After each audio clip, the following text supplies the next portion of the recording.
નમસ્કાર વિદ્યાર્થી મિત્રો, વિજ્ઞાનમાં આપણે ચેપ્ટર નંબર 9 શરૂઆત કરી હતી. છેલ્લે આપણે ગેલિલિયોનો પ્રયોગ સમજ્યા. આજનો આપણો પ્રશ્ન છે ન્યૂટનના ગતિનો પ્રથમ નિયમ. તો જોઈ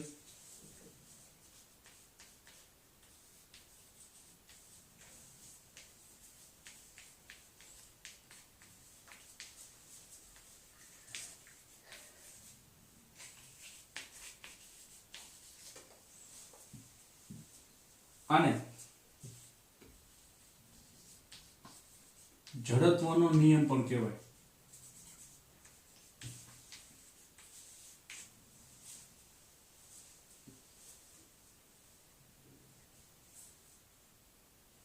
પ્રથમ નિયમ અથવા તો જડત્વનો નિયમ. તો છેલ્લે આપણે ગેલિલિયોનો પ્રયોગ ઉપરથી એક તારણ કાઢ્યું હતું કે જ્યાં સુધી કોઈ પદાર્થને બાહ્ય અસંતુલિત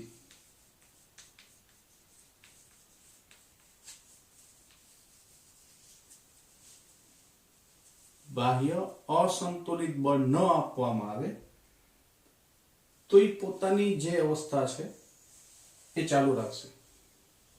એટલે એમ ઢાળ હતો તો અહીંયાથી જેટલી ઊંચાઈથી ગબડાવવામાં આવતો હતો એટલી ને એટલી ઊંચાઈ પ્રાપ્ત કરતો હતો. હવે છેલ્લે આપણે આ જે કોર્નર છે એ ખૂણો કાઢી લીધો હતો. તો આ દળો છે સતત ગતિ કર્યા રાખે. હવે આ દડાને જો ઊભો રાખવો હોય તો એને બાહ્ય અસંતુલિત બળની આવશ્યકતા રહી. તો ન્યૂટનના ગતિનો પ્રથમ નિયમ જે છે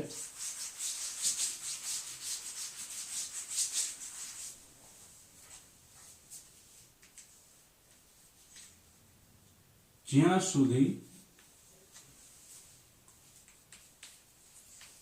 કોઈ પદાર્થને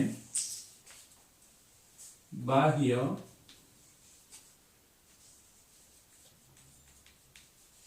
અસંતુલિત બળ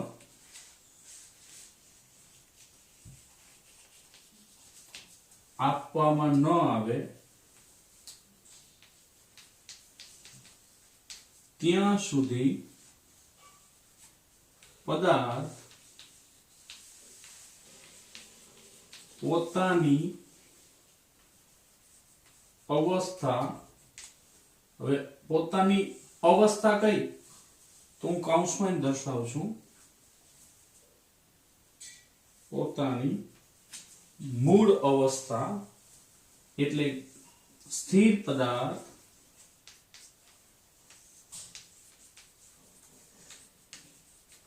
સ્થિર રહે અથવા તો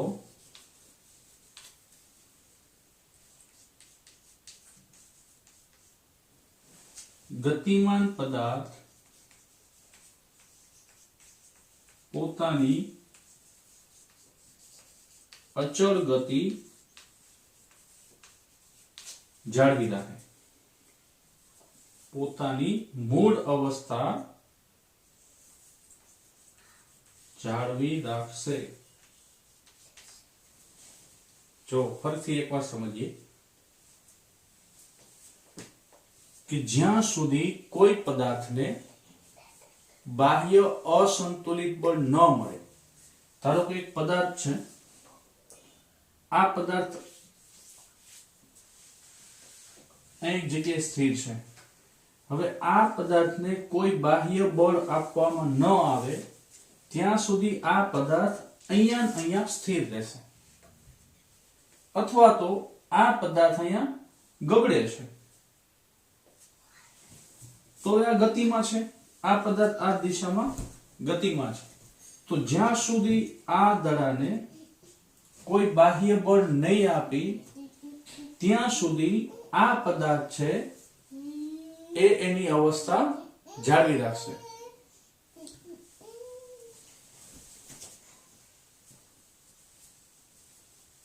તો ગતિમાં હોય તો ગતિમાં જ રહેશે. વાસ્તવિક શક્ય નથી. શું કામ? કારણ કે એને ઓલરેડી બાહ્ય અસંતુલિત બળ તો લાગે જ છે, ઘર્ષણ બળ. એ ઘર્ષણ બળના કારણે આ દડો અમુક અંતર કાપી ઉભો રહી જશે. પણ જો ઘર્ષણ બળ ન હોય તો આ દડો છે સતત ગતિ કર્યા રાખશે.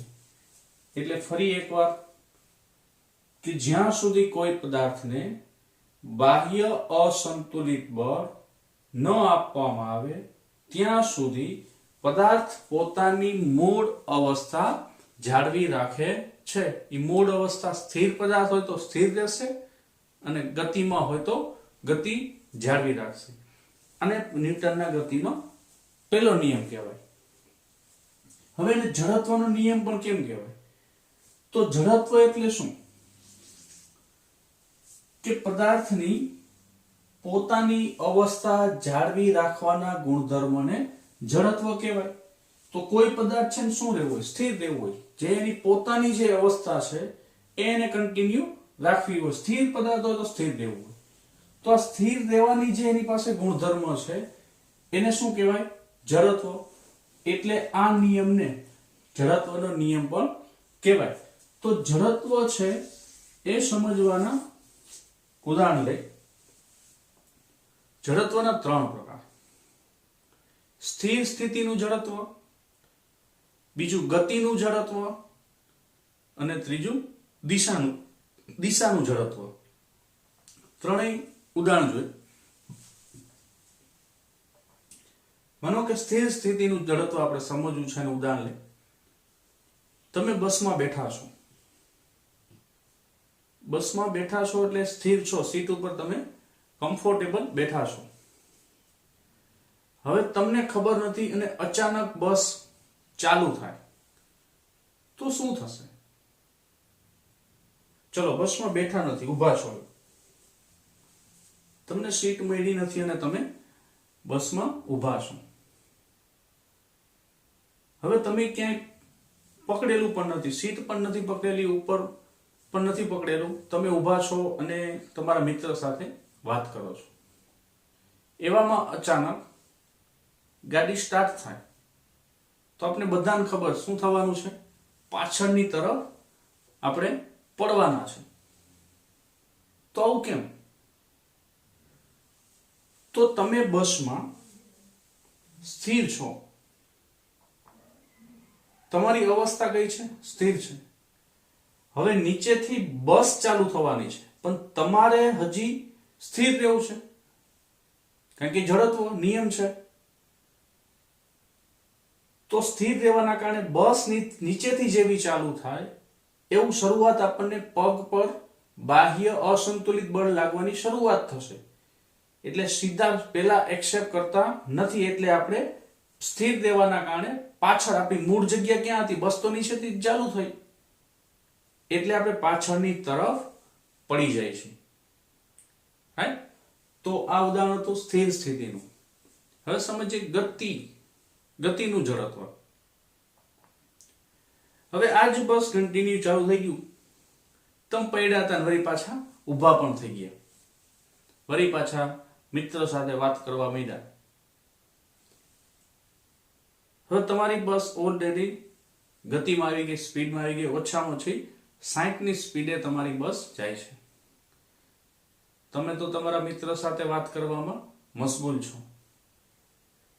એવામાં આગળ કોઈ અવરોધ આવ્યો, બસને કોઈ અવરોધ આવ્યો એટલે ડ્રાઈવરે બ્રેક લગાવી. તો શું થશે? હવે આ કન્ડિશને શું થવાનું?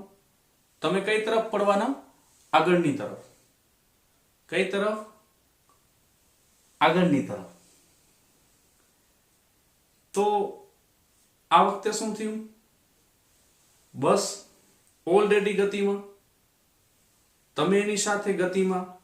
બસની સ્પીડ 60ની, તો તમારી સ્પીડ એ 60ની. એવામાં બસ પોતાની સ્પીડ ઘટાડે, બસને બાહ્ય અસંતુલિત બળ બ્રેક દ્વારા આપવામાં આવે તો બસની સ્પીડ કપાશે, પણ ડાયરેક્ટ તમારી સ્પીડ કપાતી નથી, કારણ કે તમારે મૂળ અવસ્થા જાળવી રાખવી. તમારી મૂળ અવસ્થા કઈ? 60ની સ્પીડ. આ સમયે શું થવાનું? તમારી ગતિ જાળવવાના કારણે તમે આગળની તરફ નમીએ છીએ. રાઈટ। હવે ત્રીજું ઉદાહરણ સમજીએ। ત્રીજું આપણો પ્રકાર છે દિશાનું જડત્વ। તો તમે બધાએ બાઇકમાં બેઠા છો, તો બાઇકમાં બેઠા એક અનુભવ થયો હશે કે તમારું બાઇક 60ની સ્પીડથી જાય છે, 60 છે, 50 40 છે, નો ડાઉટ, એનાથી કોઈ પ્રશ્ન નથી। હવે એવામાં તમે પાછળ બેઠા છો અને તમારા મિત્ર બાઇક જે ચલાવે છે વળાંક આવે છે, ધારો કે આ દિશામાં આમ વળે છે, તો તમે તમારી સ્થિતિ પહેલા શરૂઆત કઈ હશે? તમને ખબર હોય તો બાઇક આમ વળે છે તો આપણે આ દિશામાં રહેશું, બાઇકની જે દિશા છે એના કરતા તમે આ દિશામાં રહેશો। તો આવું શું કામ? બાઇક તો આ દિશામાં વળ્યું, પણ આપણી દિશા હજી કઈ રહેશે? સીધી। શું કામ? કે આપણે જે રેગ્યુલર બાઇક પર ચાલતા હતા એ દિશા કઈ હતી? સીધી। બાઇક અચાનક વળે છે પણ આપણી દિશા હજી કઈ રહેવાની? સીધી। બાઇક આ દિશામાં વળે છે તોય આપણી દિશા કઈ રહેવાની? સ્ટ્રેટ। શું કામ? આપણે સીધી દિશામાં ગતિ કરતા હતા, તો જે દિશામાં ગતિ કરતા હતા એ જ દિશામાં આપણી ગતિ ચાલુ રાખશે, જે જડત્વનો નિયમ છે। તો જડત્વના 3 પ્રકાર: સ્થિર સ્થિતિનું જડત્વ, ગતિનું જડત્વ અને ત્રીજું દિશાનું જડત્વ। 3 ઉદાહરણ મેં સામાન્ય આપણા ઉદાહરણમાંથી જ ઉદાહરણ લીધા છે। હવે જડત્વ બધા પદાર્થમાં તે એક સમાન હશે તો કે નહીં? જડત્વ છે એનો સીધો દ્રવ્યમાન એટલે એના દળ સાથે સીધો સંબંધ છે। જો ઉદાહરણ એક સામાન્ય, એક બોક્સ છે, એક ખાલી બોક્સ છે। હવે એવડું જ બીજું બોક્સ કે જેમાં કંઈક ભરેલું છે, સેમ સાઈઝના, પરિમાણ એના સરખા હોય એવા 2 બોક્સ છે, પરિમાણ એક સરખા હોય।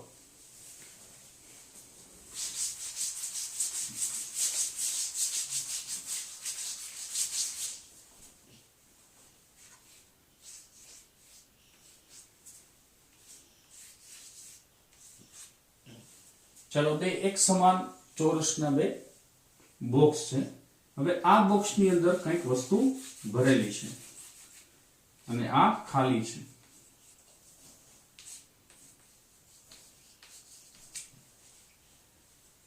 હવે આને આપણે લાત મારશું, પગેથી આ બોક્સને લાત મારશું। જેટલા બળથી આ જ બોક્સને લાત મારી એટલા જ બળથી આ બોક્સને પણ લાત મારી, તો શું થવાનું છે? સ્વાભાવિક છે, આ ભરેલું છે, આ ખાલી છે, તો આ બોક્સ તમારી લાતના કારણે, બાહ્ય બળના કારણે આ દૂર ફેંકાશે। આ બોક્સ ભરેલું છે એટલે આ ન પણ ખસે, અને ખસે તો ઓછું ખસશે। બની શકે એવી કન્ડિશન આપણા જ પગમાં ઈજા આવે। તો બેયના પરિમાણ સરખા હતા તો જડત્વ બંનેનું શું એક સમાન થયું? મૂળ અવસ્થા 2 એક સમાન જાળવી રાખી। આ તો પોતાની જગ્યા ઝડપથી છોડી દીધી, જ્યારે આને વધુ બાહ્ય બળની જરૂર છે, કારણ કે પોતાનું જ દળ વધારે છે એટલે જડત્વ વધારે, આનું જડત્વ ઓછું। તો આ ઉદાહરણ પરથી એક આપણને સ્પષ્ટ થાય કે જે પદાર્થનું દળ વધુ એનું જડત્વ પણ કેવું? જડત્વ પણ વધુ। તો તમને એક ઓપ્શન આપવામાં આવે કે એક પદાર્થ પ્રશ્ન આવો છે, નીચેના પદાર્થમાંથી કોનું જડત્વ વધુ હશે? આવો પ્રશ્ન છે। નીચેના પદાર્થમાંથી કોનું જડત્વ વધુ હશે? સાયકલ, બી કાર, સી બસ અને ડી ટ્રેન. ચલો સાવ ઈઝી પ્રશ્ન, નાના બાળકો પણ જવાબ આપી શકે એવો કે નીચેના પદાર્થમાંથી કોનું જડત્વ વધુ હશે. તો જે 4 ઓપ્શન આપ્યા છે એમાંથી તમારે માત્ર શું ગોતવાનું રહ્યું? કેનું દળ વધુ? સાયકલ, કાર, બસ, ટ્રેન. 4 થી તમે પરિચિત, તો બધા કહેશો કે ટ્રેન. કારણ કે ટ્રેનનું સૌથી વધુ દળ હોય તો સૌથી વધુ જડત્વ પણ કેનું? ટ્રેનનું. હવે આની જગ્યાએ માત્ર એમ કહેવામાં આવે કે કેનું જડત્વ વધુની જગ્યાએ ઓછું. પ્રશ્ન બરાબર વાંચવાનો. હવે શું પૂછ્યું છે? નીચેના પદાર્થમાંથી કોનું જડત્વ ઓછું હશે. તો હવે આ વખતે આપણે શું શોધવાનું છે? કે જેનું દળ ઓછું એનું જડત્વ ઓછું. તો સૌથી ઓછું દળ ધરાવતું કોણ વસ્તુ છે? સાયકલ. તો સાયકલનું જડત્વ કેવું? ઓછું. આનું જડત્વ ઓછું અને આનું જડત્વ વધુ. તો અહીંયા આપણો ન્યૂટનના ગતિનો પ્રથમ નિયમ છે એ પૂરો. તો પહેલા નિયમને જડત્વનો નિયમ પણ કહેવાય. જડત્વ એટલે શું? તો કે પોતાની મૂળ અવસ્થા જાળવી રાખવાના ગુણધર્મને જડત્વ કહેવાય. જડત્વના 3 પ્રકાર: સ્થિર સ્થિતિનું જડત્વ, ગતિનું જડત્વ અને દિશાનું જડત્વ. એના ઉદાહરણ પણ આપણે જોયા. ત્રીજું કે જડત્વનો જે દ્રવ્યમાન સાથે સંબંધ છે એ આપણે જોયો કે જેનું દળ વધુ એનું જડત્વ વધુ, જેનું દળ ઓછું એનું જડત્વ ઓછું. તો હવે આગળના લેક્ચરમાં આપણે ન્યૂટનના ગતિનો બીજા નિયમનો અભ્યાસ કરશું. ત્યાં સુધી હરિઓમ અસ્તુ.